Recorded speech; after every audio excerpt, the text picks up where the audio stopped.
Berarti ini kan Kemarin itu waktu pembelajaran di kelas 5, memang anak-anaknya kalau berdasarkan pengamatan dari saya memang kurang, keaktifannya kurang ya Bu Siti ya.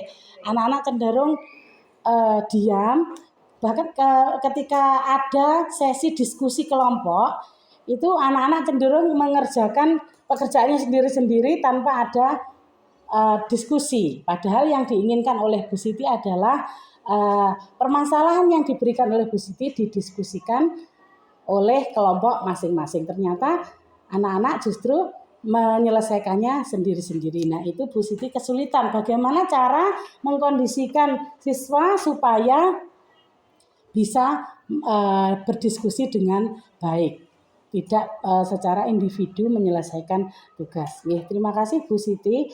Kalau dari pengamatan saya kemarin memang seperti itu kondisinya. Nah, untuk itu kalau menurut pandangan saya itu sebaiknya panjenengan memberikan pemantik atau pancingan. Misalnya panjenengan berikan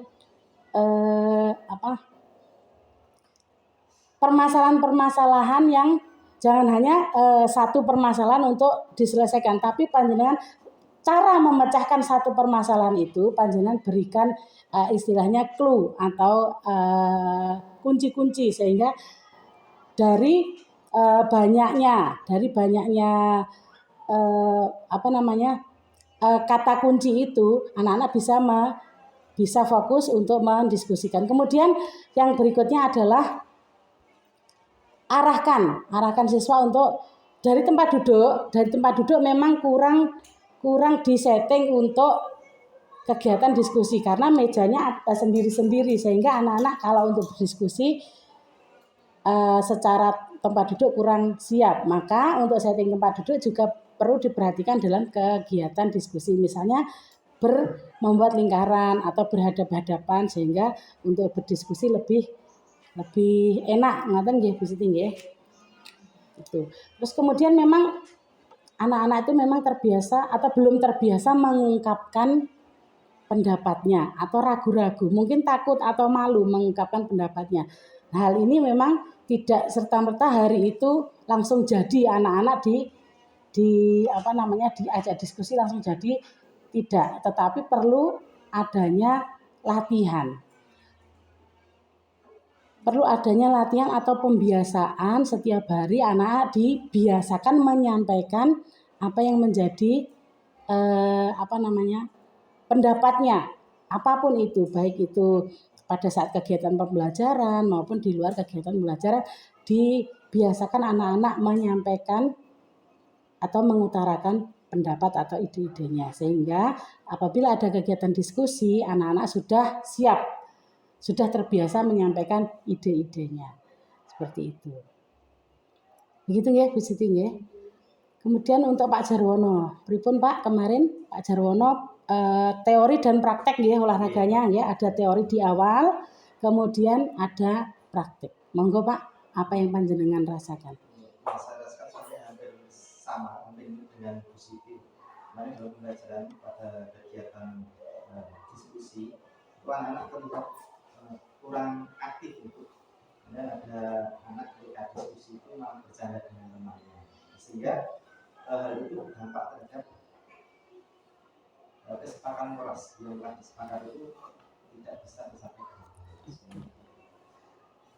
Oke, terima kasih. Jadi permasalahannya hampir sama, yaitu kurangnya respon siswa dalam kegiatan diskusi. Karena memang kebetulan kelas yang diambil sama ya Pak nggih. Bu Siti mengambil kelas 5, Pak Jarwono juga mengambil kelas 5, sehingga permasalahan yang dihadapi mungkin hampir sama. Nggih. Ya itu tadi Pak, saran dari saya. Intinya anak-anak dilatih untuk berbicara di hadapan orang lain, di depan kelas maupun pada saat di luar kegiatan pembelajaran dan sebagainya. Sebenarnya pada saat praktik, anak-anak sangat antusias, ya. Pada saat praktik, anak-anak antusias sekali mengikuti. Tapi begitu kegiatan diskusi, anak-anak menjadi seolah-olah pasif seperti itu, ya. Itulah kendala yang dihadapi oleh Pak Jarwono di kelas 5 sama dengan kendala yang dihadapi oleh Bu Siti. Untuk Pak Jadi yang di kelas 6 pripun, Pak? Saya mengambil kemarin kebetulan mengambil mata pelajaran matematika dan tentang luas permintaan prisma serta volume untuk materinya. Di sini saya mengalami kesulitan untuk menanamkan konsep luas dan volume prisma pada anak, sehingga saya untuk anak itu bisa memahami harus berulang-ulang untuk menjelaskan pada anak dan juga dengan menggunakan berbagai sarana. Jadi kesulitan memahamkan, ngaten nggih. Kesulitan memahamkan pengertian luas dan volume. Konsepnya. Kesulitan memahamkan konsep. Berarti ini adalah tentang ini nggih, pengetahuan nggih, pengetahuan dari siswa nggih. Nggih Pak Jadi, itu permasalahan yang dihadapi Pak Jadi. Kira-kira Pak, sulitnya anak-anak menerima penjelasan panjenengan itu karena faktor napa kira-kira? Ya, mungkin pemahaman anak untuk memahami kurang fokus. Ya, karena mungkin memang kalau matematika itu satu hal yang menakutkan tersendiri. Untuk dipahami, untuk cepat dipahaminya itu memang agak lama, agak sulit. Sehingga seorang guru matematika harus benar-benar telaten atau sabar untuk bisa menanamkan konsep itu sehingga bisa diterima oleh anak, dikuasai oleh anak. Ya, terima kasih Pak Jadi. Jadi kalau matematika itu kan memang sebenarnya kan ilmu yang sambung menyambung ya Mbak, dari konsep dasar di kelas rendah, di kelas 1, kemudian meningkat di kelas 2 dan seterusnya hingga ke kelas 6. Maka apabila konsep dasar di kelas sebelumnya itu belum dikuasai, akan kesulitan untuk menerima konsep baru di kelas selanjutnya. Memang prinsip ketuntasan dalam pembelajaran matematika itu kan memang mutlak dibutuhkan. Sehingga maka kalau di kurikulum Merdeka itu kan ada fase-fase nih, fase A, fase B. Maka kalau anak itu sebaiknya memang harus benar-benar tuntas di fase A, baru bisa lanjut di fase B dan seterusnya hingga ke fase C di kelas 6. Maka memang terutama untuk matematika memang perlu adanya ketuntasan di fase sebelumnya. Nah, lalu bagaimana kalau sudah terlanjur hingga di kelas 6 belum tuntas, artinya konsep-konsep itu sulit sekali diterima siswa. Nggih, itu tadi kuncinya panjenengan sudah sampaikan bahwa memang harus telaten, memang harus diulang-ulang karena konsep itu kan mboten saged dipaksakan, memang harus benar-benar diterima untuk anak-anak bisa memecahkan masalah pada penerapan konsep-konsep tersebut. Jadi memang harus ditelateni nggih Pak nggih. Panjenengan selaku guru kelas 6 sing merupakan garda paling belakang nampani di memang terutama matematika. Kalau pelajaran yang lain mungkin lebih mudah ya bagi anak-anak ya, karena kalau matematika itu sepertinya kok anak-anak itu umumnya memang agak itu. Meskipun ada beberapa anak yang memang justru pertingannya di matematika itu juga ada ya Pak. Itu tadi panjenengan sudah menemukan sendiri bahwa kuncinya dari kendala yang panjenengan hadapi adalah ketelatenan. Telaten dalam menerapkan konsep kepada anak-anak bagaimana agar lebih mudah. Selain itu juga mungkin panjenengan harus punya trik atau metode. Mungkin panjenengan menggunakan metode ceramah, anak-anak belum bisa. Panjenengan pakai metode lain, metode mungkin demonstrasi, mungkin mendatangkan model realnya di dalam kelas. Kalau volume mungkin panjenengan memakai menghadirkan benda realnya kepada anak mungkin lebih bisa diterima. Mungkin seperti itu ya Pak. Jadi tidak hanya sekedar belajar secara abstrak, tetapi juga menghadirkan benda realnya sehingga anak-anak lebih mudah dalam menerima konsep tersebut. Seperti itu ya Pak Jati ya. Kemudian Bu Win, pripun Bu, panjenengan menemukan apa di kelas panjenengan? Pada observasi kemarin saya mengambil tema untuk disiplin positif gitu. Nggih. Nah, tantangan yang saya hadapi ini adalah dari saya sendiri. Saya merasa kurang yakin atau kurang percaya diri. Apakah penerapan disiplin positif yang berupa kesepakatan kelas yang saya lakukan itu apakah akan berhasil ya, karena memang sebelumnya belum pernah saya lakukan. Nah, salah satunya dari kesepakatan kelas kami di kelas 5 itu adalah anak menyelesaikan tugas lebih cepat dari waktu yang ditentukan. Biasanya anak itu ketika menyelesaikan tugas mereka lebih banyak santai atau kadang diselingi dengan bercanda, dengan guyon, kadang pembicaraan yang tidak mengarah pada pembelajaran. Nah, itu tantangan yang saya hadapi dalam praktik pembelajaran kemarin. Terima kasih Bu Win. Jadi kendalanya tantangan Bu Win merasa kurang yakin apakah disiplin positif yang diterapkan itu efektif di dalam kelas. Nah, di pembelajaran yang panjenengan praktikkan kemarin itu panjenengan sudah melaksanakan langkah yaitu mengulang kembali kesepakatan kelas di awal kegiatan pembelajaran ya. Tadi di video sudah ada, panjenengan menyampaikan kembali apa toh kesepakatan kelas kita pada pagi hari ini anak-anak menyampaikan 1, 2, 3 dan sebagainya. Nah, dengan demikian ketika anak-anak sudah menyampaikan otomatis anak-anak sudah mengingat kembali. Oh, ternyata kesepakatan kelas kita itu ini. Sehingga dengan anak-anak mengingat kembali, maka anak-anak pada hari itu terutama pada hari itu pasti akan melaksanakan kesepakatan yang sudah disepakati. Nah, lalu bagaimana jika anak-anak tidak melaksanakan? Kan sudah ada juga di kesepakatan kelas, jika tidak melaksanakan kesepakatan kelas maka akan mendapatkan sanksi atau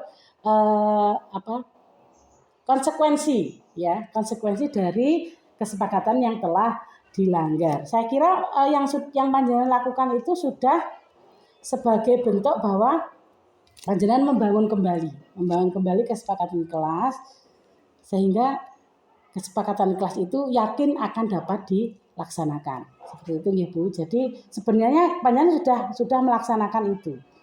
Ya, jadi saya kira panjenengan percaya diri saja bahwasanya apa yang panjenengan sepakati yakin akan dapat dilaksanakan oleh anak-anak minimal pada hari itu, satu hari itu.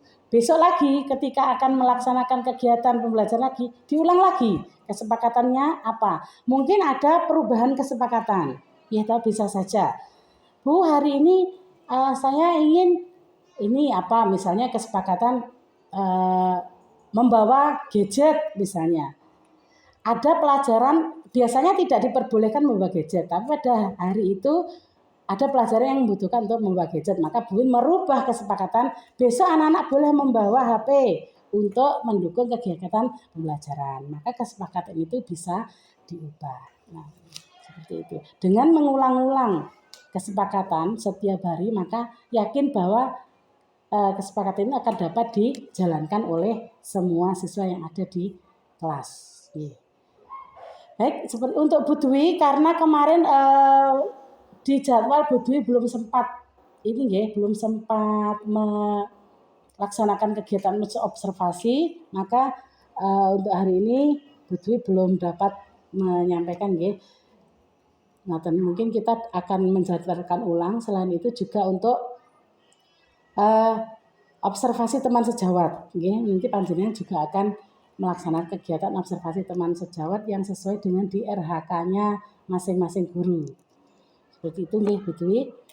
Mungkin dari yang disampaikan oleh teman-teman panjenengan juga bisa menyimak nggih bisa menyimak, oh ternyata kendala yang dihadapi Bu Heni seperti itu, Bu Siti seperti itu, dan sebagainya. Sehingga dari yang disampaikan teman-teman mungkin panjenengan bisa mengambil pelajaran di situ. Ngoten nggih Bu nggih. Ya, baik Bapak Ibu, itu adalah kegiatan kita pada pagi hari ini, refleksi, menyampaikan kendala atau masalah atau tantangan apa yang muncul pada saat kegiatan pembelajaran. Panjenengan tuliskan itu di di PMM masing-masing ya, di kinerja masing-masing. Sampun nggih? Nggih. Itu kalau sudah panjenengan bisa ajukan nanti untuk selanjutnya saya selaku atasan akan memberikan penilaian terhadap observasi tindak lanjut kegiatan refleksi maupun tindak lanjut yang telah panjenengan laksanakan. Nah, selain sharing seperti ini Bapak Ibu Guru, selain sharing seperti ini panjenengan juga dapat menemukan solusi-solusi dari permasalahan yang panjenengan hadapi dengan membuka buku modul mandiri yang ada di PMM. Nah, ketika panjenengan mengisi refleksi tindak lanjut di situ kan disarankan gitu. Disarankan modul apa yang sesuai untuk dipelajari dalam rangka menyelesaikan kendala-kendala yang panjenengan hadapi. Di situ panjenengan pilih. Kalau sudah panjenengan pelajari modul-modul yang ada di situ, dan di situ juga ada rentang waktu berapa lama panjenengan akan menyelesaikan modul-modul tersebut. Nggih. Sampun diisi nggih? Sampun dipilih berapa lama waktunya juga sudah nggih? Nggih. Terima kasih.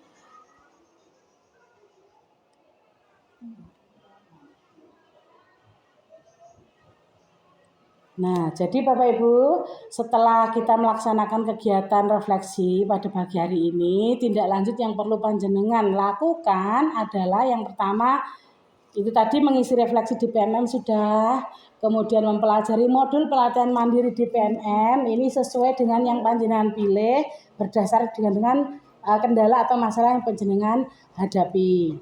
Kemudian memanfaatkan komunitas belajar yang ada di sekolah untuk berdiskusi dengan teman sejawat. Seperti ini Bapak Ibu Guru, seperti ini juga termasuk dalam komunitas belajar. Karena pada prinsipnya kegiatan seperti ini adalah merupakan kegiatan belajar, kegiatan sarana untuk berdiskusi dengan teman sejawat.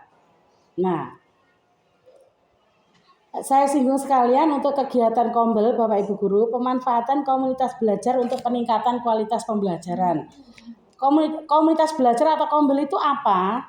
Yaitu sekelompok guru atau tenaga pendidikan dan pendidik lainnya yang memiliki semangat dan kepedulian yang sama terhadap transformasi pembelajaran melalui interaksi secara rutin dalam wadah di mana mereka berpartisipasi aktif. Dalam hal ini kalau kita ya tentunya di sekolah.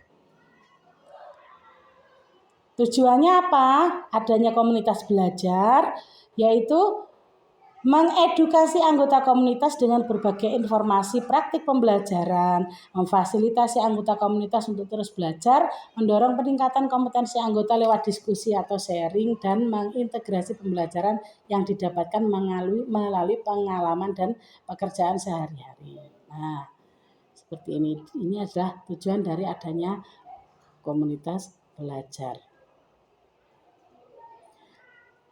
Syarat membentuk komunitas belajar tentunya memiliki penggerak atau pengurus komunitas yang aktif. Kemudian mengadakan pertemuan rutin. Percuma ada dibentuk Kombel kalau kita tidak ada pertemuan atau tidak ada kegiatan di dalamnya, baik secara online maupun tatap muka. Diwakili paling sedikit 1 atau 3 hingga 3 penggerak komunitas, aktif menjadi bagian dari komunitas, berkomitmen memiliki akun belajar, ini yang terutama, mengerjakan berbagai pelatihan mandiri pada topik kurikulum merdeka, mendaftarkan Kombel di PMM, karena syarat utama Kombel itu kan harus menyelesaikan menyelesaikan yang pelatihan mandiri yang kurikulum merdeka. Baru bisa membentuk kombel. Kalau belum tidak bisa membentuk kombel. Nah, kita sudah punya SD 1 Ploserjo telah memiliki kombel bernama Kombel Guru Berkarya. Yang menjadi catatan sampai hari ini ketika kombel ini terbentuk belum ada kegiatan. Belum ada kegiatan. Ya, tinggal menunggu partisipasi aktif dari panjenengan dan seluruh anggota kombel untuk mengisi. Sebenarnya kemarin kita sudah membuat rencana nggih Bu Win nggih. Kita sudah membuat rencana untuk mengisi kegiatan di kombel kita, yaitu mengadakan pelatihan. Kemarin kita memprogramkan pelatihan membuat video pembelajaran, ya, narasumbernya Bu Win. Kemarin kita sudah merencanakan itu. Kemudian pelatihan pidato bahasa Jawa, karena kita punya asetnya, yaitu Pak Jadi. Beliau yang yang merupakan senior dalam kegiatan per MC-an dan perpidatoan bahasa Jawa, sehingga perlu untuk ditularkan kepada teman-temannya. Nggih ngoten nggih Pak Jati nggih. Nah, maka dari program-program yang ada itu tinggal realisasinya saja yang belum terlaksana. Untuk itu monggo bersama-sama Bapak Ibu yang sudah kita programkan akan sedianya akan kita segera realisasikan. Siap nggih Bapak Ibu? Siap, nggih, terima kasih. Jadi pentingnya kombel yaitu tadi untuk meningkatkan kemampuan kita sebagai guru. Misalnya Bu Win punya trik-trik tersendiri dalam mengajar siswa. Bu Win aktif di TikTok. Bu Win membuat video pembelajaran melalui TikTok, kita tularkan kepada teman yang lain. Bu Heni mungkin punya ide apa, ditularkan. Jadi kombel kita aktif dengan berbagai macam kegiatan.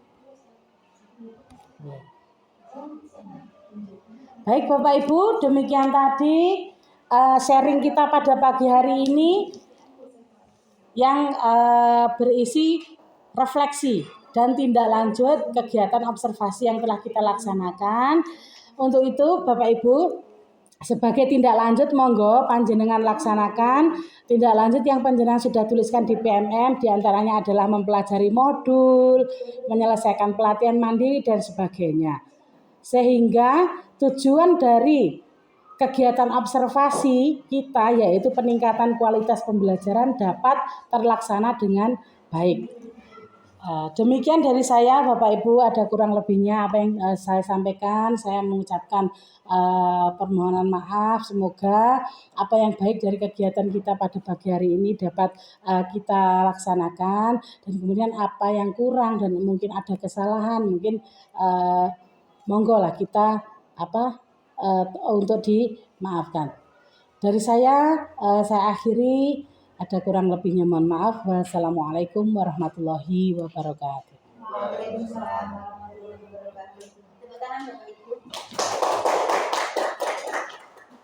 Ini dia dimasukkan di kombel bisa. Nggih, maka iya kegiatan hari ini masuk di program kombel. Nggih, monggo. Monggo diunjuk Pak Bu. Assalamualaikum warahmatullahi wabarakatuh. Waalaikumsalam. Kepada Ibu Kepala